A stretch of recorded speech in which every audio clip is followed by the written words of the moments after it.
It's episode 4 of Stuff What I Got in the Studio, and I don't have anything to talk about.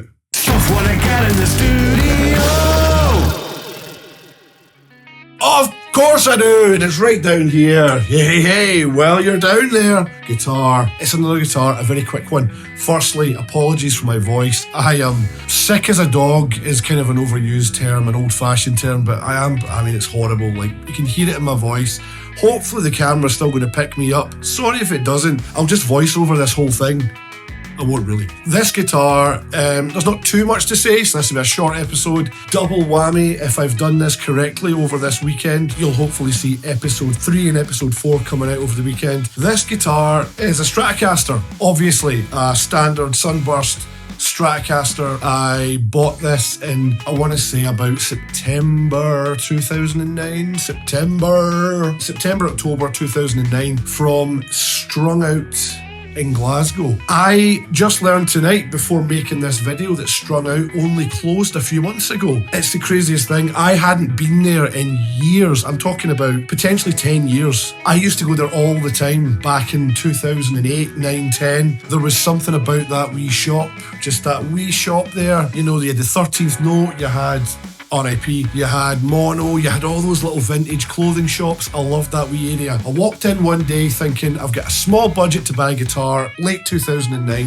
What have you got for me? This was sitting right there, front and centre as I walked in the door, sitting right in front of me, and I think it was £69. I know.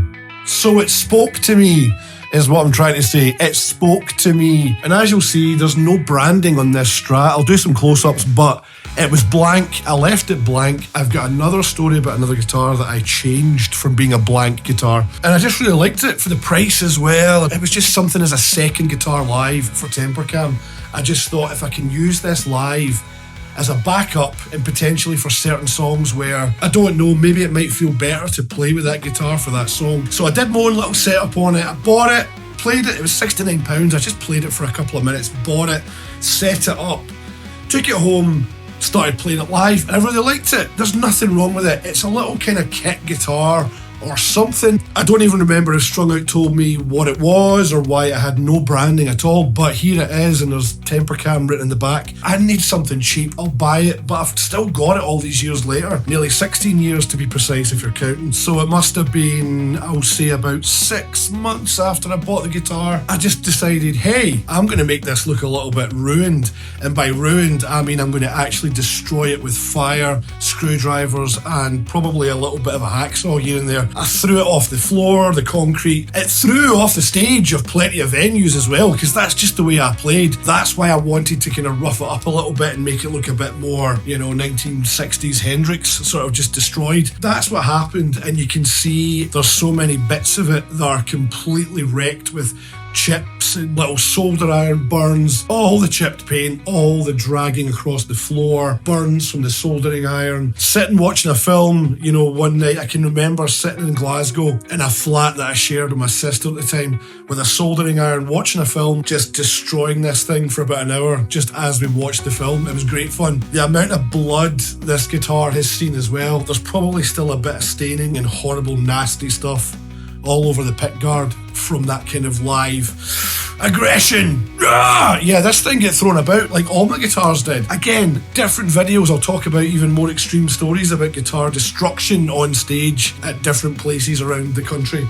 On the back of the headstock it says Tempercam on a piece of sellotape. I don't know why I just didn't Sharpie it on the headstock, but that's a piece of sellotape on there. That's been there for about 15 years. This is my guitar, don't steal it. So yeah, I did a bit of a setup on it. Every time I changed the strings, I would fix the action, I would just make sure it sat right. I never changed anything about this, never changed the hardware, the pickups, the pickguard, the machine heads, nothing. Never changed any of it. It's all original, it's all cheap. It was probably just some random kit, and for a guitar that cost way under £100, this thing has seen action. This thing has seen stages all over the UK, the floor of the stage, sometimes nearly the ceiling of the stage, a lot of times the amplifier of the stage, and my face and the contents of my fingers and eyes and nose bleeding all over it. That's just what happens. It's rubbish and cheap, but I love it and I'll never let go of it. Yes, thank you. See you in the next episode. in the studio.